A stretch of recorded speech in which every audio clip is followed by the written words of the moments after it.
Bon, l'année 2025 vient de se terminer et comme chaque début d'année, je te propose qu'on joue un peu les Nostradamus. Pas avec une boule de cristal, mais en regardant un peu ce qui est en train de se passer dans la tech. Parce qu'il y a plein de technologies dont tout le monde parle, mais celles qui changent vraiment les vies, généralement, elles arrivent assez discrètement. Et en 2026, je pense qu'il y a certaines qui vont clairement passer un cap. Donc, dans cette vidéo, je vais te partager 5 technologies qui, selon moi, ont de grandes chances de devenir vraiment importantes pour cette année. Pas forcément les plus sexy, pas forcément les plus médiatisées non plus, mais celles qui vont réellement s'installer dans notre quotidien. Bon, pour ceux qui ne me connaissent pas, moi c'est Arthur et bienvenue sur Made. Ici on parle de tech globalement et d'économie autour du continent africain. Donc si ça te parle, tu t'abonnes et tu actives la cloche de notification. Une fois que c'est dit, on se dit à tout de suite et bon visionnage et bonne année également.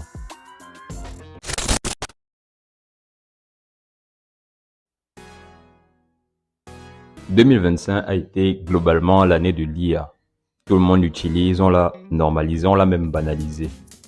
En 2026, les données évoluent et la première chose que je remarque un peu de partout, c'est qu'on est en train de changer notre relation à l'intelligence artificielle. On passe doucement d'une IA qui répond à une IA qui agit. Et lorsque je parle d'IA qui agit, je ne parle pas d'actes sur le plan physique. Je parle d'une IA à qui tu donnes un objectif et qui se débrouille toute seule à y arriver. Par exemple, au lieu de lui dire « écris-moi un mail », tu lui dis juste « organise-moi ce rendez-vous ». Et l'IA va se charger de vérifier ton agenda, proposer un créneau, envoyer le mail, attendre une réponse et confirmer toute seule le rendez-vous. Et toi, tu n'auras quasiment plus rien à faire. Objectivement, pour les entreprises, c'est pareil. Au lieu d'avoir une personne qui répond au client, une autre qui met à jour le fichier et une autre qui relance les paiements, tu auras une IA qui peut gérer le processus du début à la fin. Même dans la vie de tous les jours, ça commence à apparaître. Une IA qui surveille tes abonnements, qui résilie ceux que tu n'utilises plus ou qui te propose automatiquement l'offre la moins chère. En fait, il ne s'agit pas d'une IA plus intelligente, mais d'une IA beaucoup plus autonome. Et si je pense que ça va vraiment exploser en 2026, c'est parce que toutes les briques sont déjà là. L'objectif des financiers et des chercheurs en IA est d'aller vers l'AGI ou l'intelligence artificielle générale. Et les agents IA représentent une étape clé pour aller vers ce sens. De plus, des modèles existent déjà, des outils également, et les entreprises l'utilisent même déjà. Ça veut dire quoi pour l'humain concrètement? Ça veut dire beaucoup de tâches vont changer de forme. On va un peu moins faire et beaucoup plus superviser. En résumé, l'IA agentique pour les agents IA, ce n'est pas une IA qui parle mieux, c'est une IA qui travaille à ta place. Et quand on commence à avoir des IA capables d'agir toutes seules, une autre barrière commence à tomber. C'est la barrière de la langue.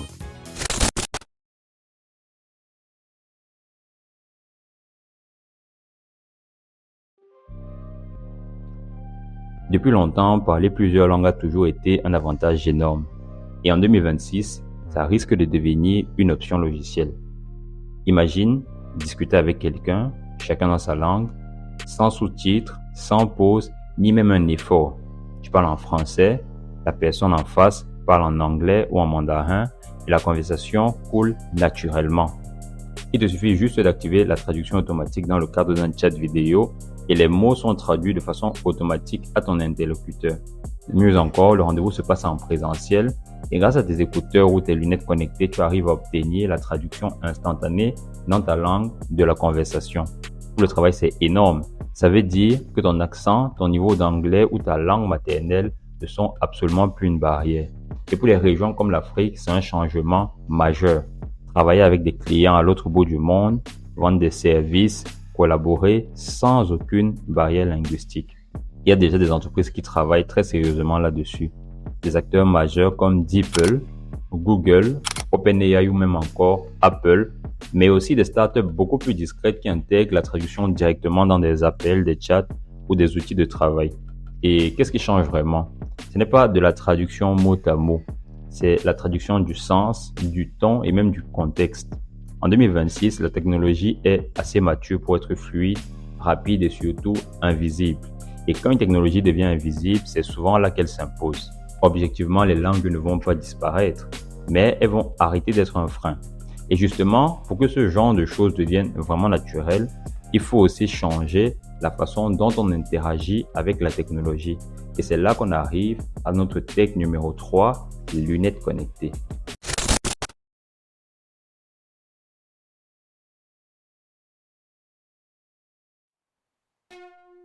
En 2025, lorsqu'on veut interagir avec la technologie, on a encore besoin de sortir notre téléphone. On regarde l'écran pour tout, que ce soit se repérer, traduire un texte, répondre à un mail ou même juste vérifier une information. Et pourtant, le téléphone n'est pas forcément l'outil le plus naturel pour tout ça. Depuis quelques années, on va revenir à un objet que beaucoup pensaient mort et enterré, les lunettes connectées.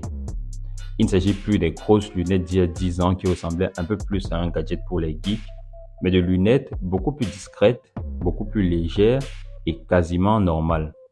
Imagine, tu marches dans la rue et tu as une information qui s'affiche juste quand tu en as besoin. Tu peux obtenir une direction, une traduction de manière instantanée ou une notification pour un rendez-vous important.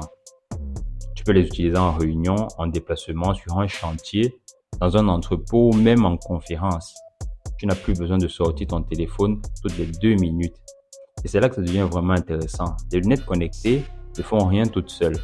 Elles deviennent puissantes quand tu les combines avec l'IA et avec la traduction instantanée.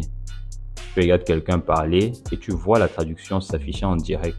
Tu travailles sur une tâche et l'IA te donne des infos au bon moment sans jamais t'interrompre.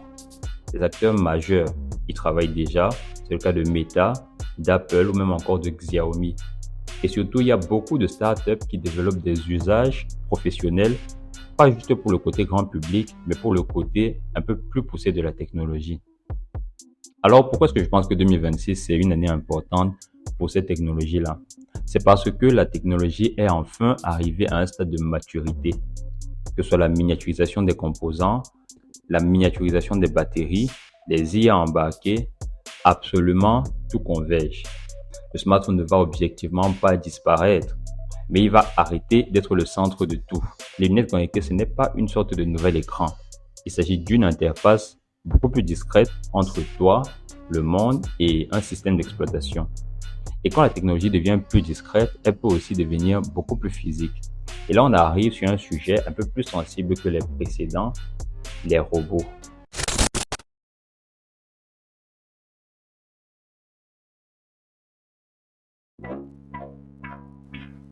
Quand on parle de robots, assez souvent les gens pensent à une sorte de futur un peu anxiogène où les machines sont partout et les humains sont remplacés. Et de mon point de vue, la réalité n'est pas si éloignée que ça de la fiction.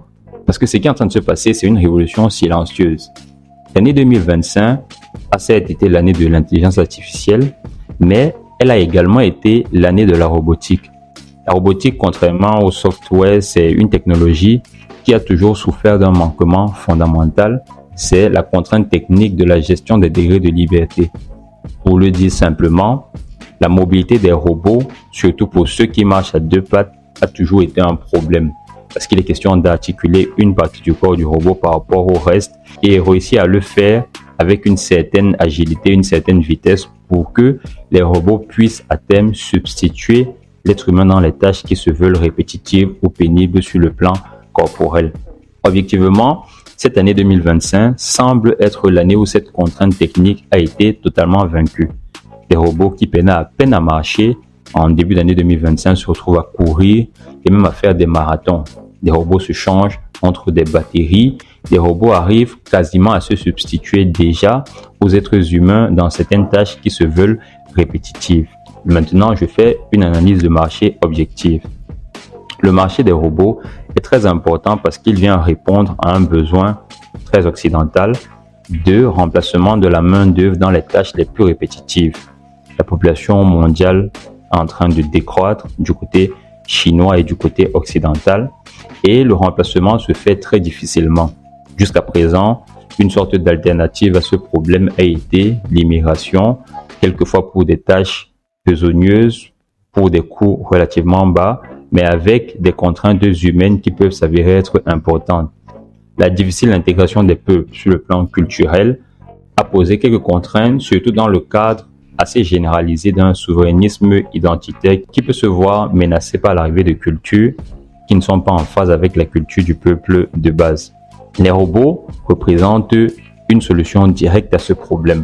C'est-à-dire, les tâches les moins importantes ne seront plus confiées aux humains, elles seront confiées aux robots. Le marché est déjà prêt, la contrainte technique est déjà vaincue et la contrainte financière semble l'être également.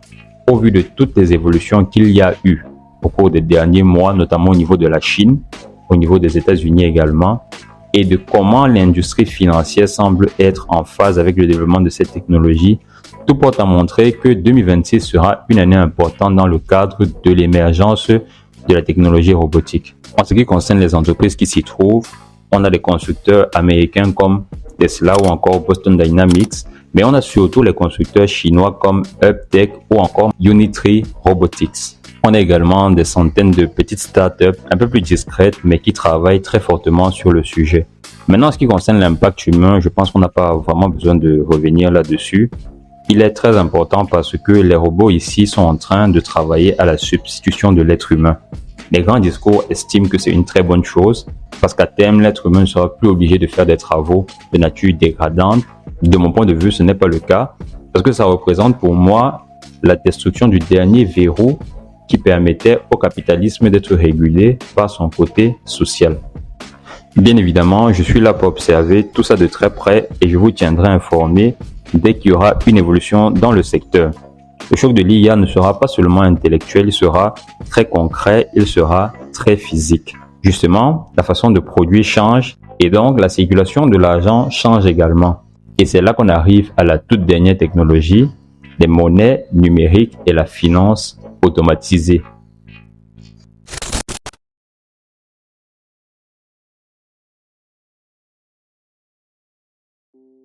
Quand la manière de produire change, forcément, la manière dont l'argent circule change également. Et là, je ne te parle pas de spéculation ni de promesses irréalistes, je te parle d'un truc beaucoup plus discret, beaucoup plus profond. On est en train de passer d'un argent qu'on envoie manuellement à un argent qui peut agir tout seul suivant des règles. Par exemple, un paiement qui ne part que si le service est réellement rendu ou un abonnement qui s'arrête automatiquement quand tu ne l'utilises plus. Plus besoin d'y penser, tu n'as même plus besoin de relancer. Pour une entreprise par exemple, ça veut dire que des paiements sont déclenchés automatiquement quand une tâche est terminée, quand une livraison arrive, quand un objectif est atteint. L'argent ne sert plus juste à payer après coup, il devient une partie du processus de paiement. Maintenant, si je pense que 2026 est une année importante pour la mise en place de cette logique, c'est parce que tous les éléments sont déjà en place. On a une disparition progressive du cash, une augmentation de l'argent numérique. On a même des États qui poussent pour l'établissement de banques centrales numériques et de monnaies de banque centrale numérique. On a de plus en plus de transactions qui sont faites dans ce sens-là et on a une volonté de la part des gouvernants de pouvoir contrôler la circulation de l'argent via une sorte de flux numérique. Qu'est-ce que cela veut dire sur le plan humain? Si les précédentes technologies présentées avaient des bons côtés et des côtés relativement négatifs, j'estime que cette technologie est certainement la plus néfaste de toutes.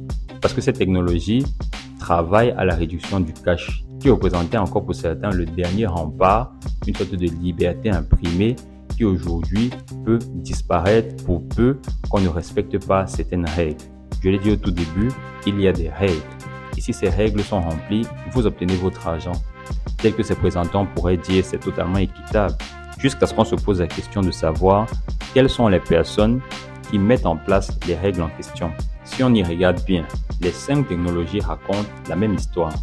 Des IA qui agissent, des langues qui ne bloquent plus, des interfaces plus discrètes, des machines beaucoup plus physiques et un argent plus intelligent. Il ne s'agit pas d'un futur lointain, c'est un futur qui se met en place petit à petit. Et la vraie question, ce n'est peut-être pas laquelle de ces technologies va exploser en 2026, même si c'est la question qu'on s'est posée, mais laquelle va le plus changer ta vie. Dis-moi en commentaire celle qui te semble la plus sous-estimée et on en reparle très vite.